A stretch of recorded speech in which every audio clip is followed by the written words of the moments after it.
In this seemingly endless fog of time until the next Smash Bros. Game, the fans have been thinking about what that game could do, or what it might need to do. In case you somehow forgot, Ultimate and its roster are oft considered a pinnacle for the series, to the point where a significant chunk of the fanbase isn't sure a new game could be worth it. Well, I think otherwise. I think what Smash 6, or whatever it gets called, needs most is a way to stand out. Something that shakes up the series, maybe even a change to the gameplay. Which got me thinking further. Could the answer be a new type of special move? Like how Melee introduced side specials. What if every fighter got a new special they could activate while their shield was up, beyond the two who technically already have one?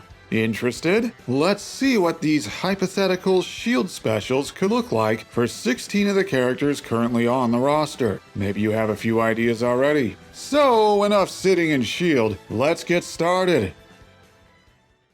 We should get our feet wet first, ease into this hypothetical new mechanic. What better way to do that than a few of Smash's longest tenured fighters?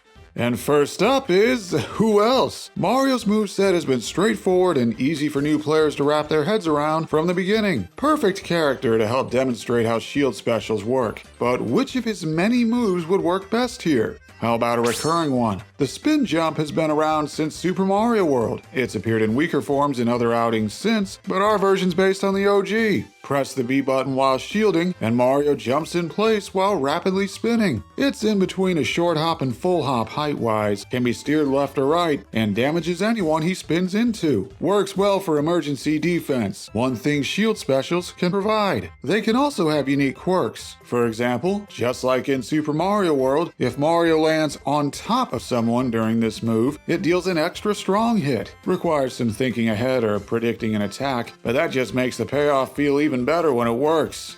Shield specials are also a way to incorporate new source material. Donkey Kong got a big new game last year that gave him a banana bunch of new moves, while Smash 6 would ideally rework DK to update his pretty dated moveset. Maybe things end up not lining up. But even in that scenario, a new special for everyone would still be a means to give the big guys some new life. And one of Bonanza's signature mechanics is the perfect candidate. It could work as a down special, as shown in my recent remake, or a shield special. If he's standing on solid ground, DK digs his hands into the stage surface, and after a couple seconds, yanks a chunk of terrain out. He could do all kinds of stuff with it. Unique directional attacks, throwing it as a single-use projectile, springing off it for recovery, even riding on top of it to get up close to opponents easier. Takes an otherwise straightforward moveset and adds a whole new layer to it, while still being easy enough to understand that casual players can wrap their heads around it.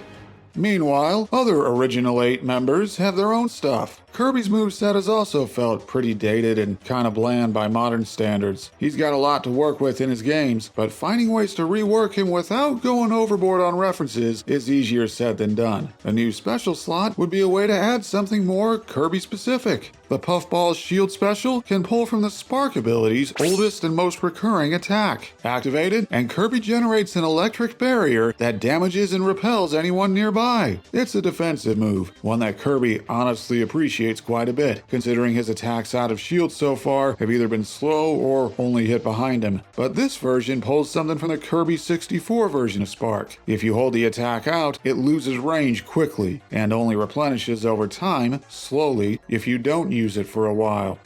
Then there's Link. He got a Breath of the Wild themed touch-up in Ultimate, which was mostly just new visuals and a few minor moveset edits. Only thing that got significantly changed was his down special, which is cool, but is there more that could be done? If the Smash 6 devs decide to keep the Wild Era version of Link around, he has the perfect move for his shield special, because it literally uses his shield. Link drops his guard and swings his shield horizontally. This deals a solid hit to anyone in front of him, and since his arm becomes temporarily invincible, like with other shield-based moves in Ultimate, it beats out any attacks from an over-aggressive opponent. And just like in the Wild games, it can reflect projectiles and amplify their damage significantly. But this move also has a lot of end lag that leaves you open if the bash doesn't hit. And while its reflect is strong, it's only active for a mere few frames, the shortest of any reflector move. It's an effective surprise, but you have to time it right. Okay, that was interesting, but what else could shield specials do? Let's see more examples. First, a certain someone heard Mario was demoing a new mechanic and demanded his cut too. Wario's current moveset has left a lot of fans wishing it was more overtly inspired by both of his series. An overhaul would be best, but if it's not in the cards, could this be a way to give him something? Well, the Earthshake Punch from the still most recent Wario Land game fits the bill, and since it only worked if you were on the ground in that game, it slots in perfectly. Wario drops his guard, raises one beefy arm, and pounds the ground so hard it shakes his surroundings. This damages anyone right by him, causes fighters standing within a platform length who don't have their shields up to trip, and knocks items into the air and outward. That includes Wario's bike. If it's on the stage and close enough to the epicenter of his fist, it gains an active hitbox when it's sent flying. We keep talking about Smash long runners, so how about someone who just got here recently? Byleth's moveset took a Weapon Master angle that ties each hero's relic to a different direction, but the bow fail knot got the short end of the stick, only used in 2 moves. Do we have a potential shield special that incorporates it? Well, all of Byleth's current specials appear to be based on combat arts in their original game, and there's a bow-based one that works here. On use, Byleth suddenly leaps upward, draws fail knot, and fires a pair of arrows downward in an inverted V formation. The arrows don't travel far, since this art is for close-range combat, but they deal good damage, especially if your target is point-blank enough for both to hit. And since Byleth leaps about a full hop height in the process, with the recoil from firing the arrows bumping them a little higher, you can use it below a platform, attack where you previously stood, then land on the platform right away.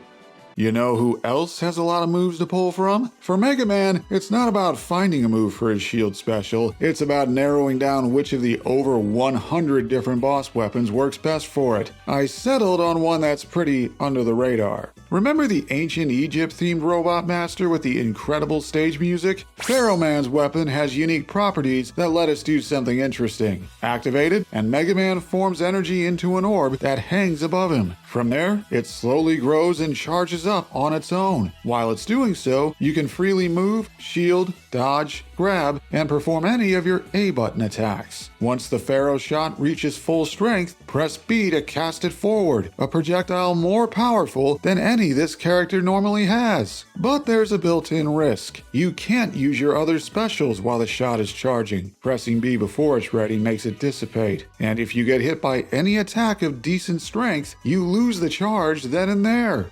And another more recent ad to round out this batch. Ultimate handled Ridley pretty well, yet it feels like there's still more he could be capable of. Let's let this so-called cunning god of death show how large and in charge he truly is. You probably noticed, but in Smash, Ridley scrunches up to make himself harder to hit, but sometimes it pays to stop being so careful.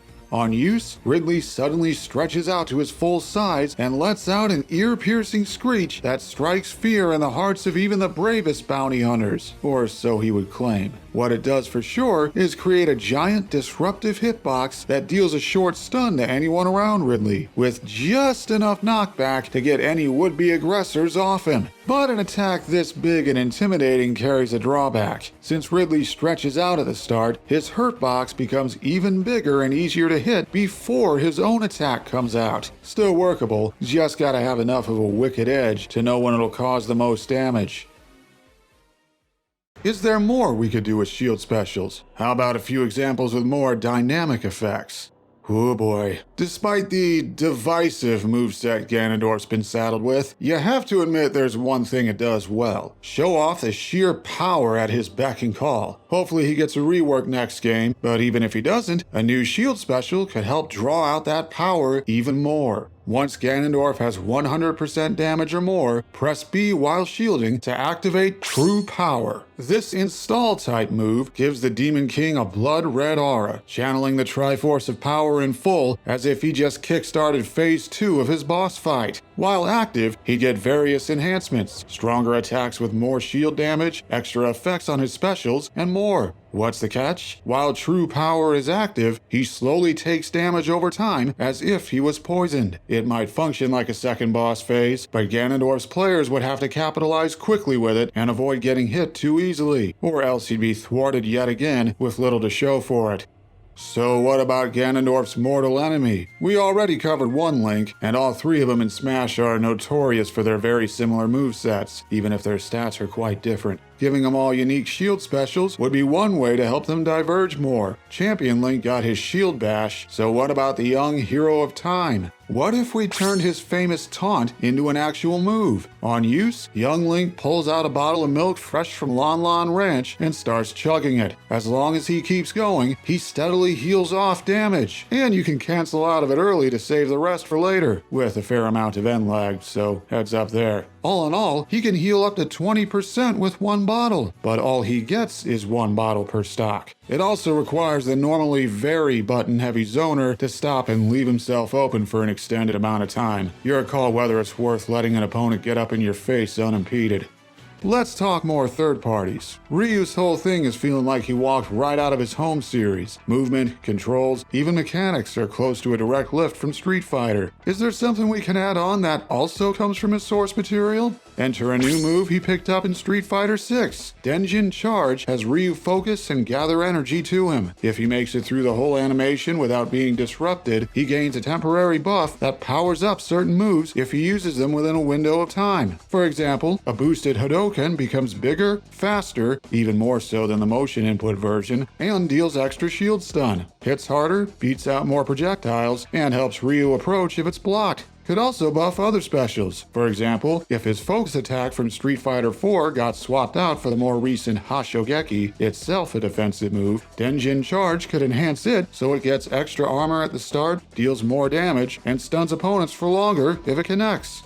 Meanwhile, here's another character from another company. Cloud Strife's had even more of a spotlight on him than usual, thanks to his remake trilogy getting Switch 2 ports, including the third part that might or might not have been revealed by the time you're watching this. His Smash moveset borrows from his original game and his Dissidia movesets, but what if he got a shield special inspired by the remakes? Introducing a temporary stance based on his Punisher mode. Cloud shifts his footing and takes a defensive position for a few seconds. While in this state, he can slowly walk left or right, but if a direct attack touches him, he parries it and immediately transitions into an intricate counterattack that, well, punishes whoever struck him. You can also just press A to go for an attack without having to proc the counter, but it's much slower to come out, so it's more of a surprise mix-up or boss killer. Everyone we've covered so far has been pretty clear-cut. They get a brand new move for their shield special, the entire rest of the movesets might or might not change, etc. But there's someone on the roster where this might get more interesting. Pokemon Trainer's entire gimmick involves using their down special to swap between team members. What if we slid that over to become their shield special? Obviously, there'd be side effects to this. Tying it to a shield input would mean only being able to swap while standing on the ground. This would mean not having access to it whenever they're stuck off stage or high up in the air, losing that flexibility. On the other hand, this opens things up so the whole trio can get new down specials. What could that look like?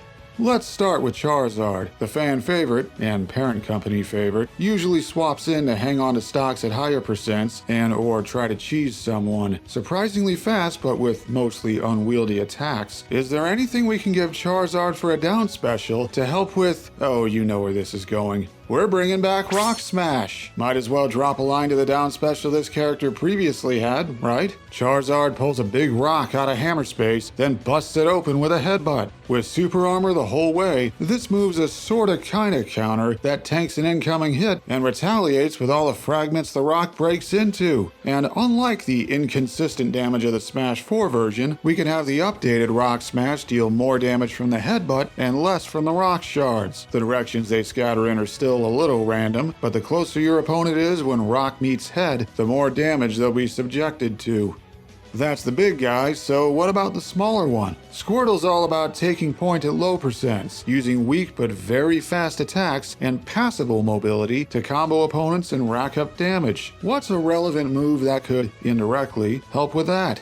How about a relatively famous one that the line learns naturally? On use, Squirtle ducks into their shell and spins rapidly in place for multiple hits. You can move a little to the left or right during it. What makes this different from something like Whirling Fortress? Aside from being smaller and slower to come out, the final hit deals weak knockback with low enough end lag that it sets up combos. And you know how Rapid Spin's main purpose in the Pokemon games is removing entry hazards? Well, if any items or traps are in the vicinity, this move knocks them away and destroys them, clearing the path to make approaching and fighting up close easier.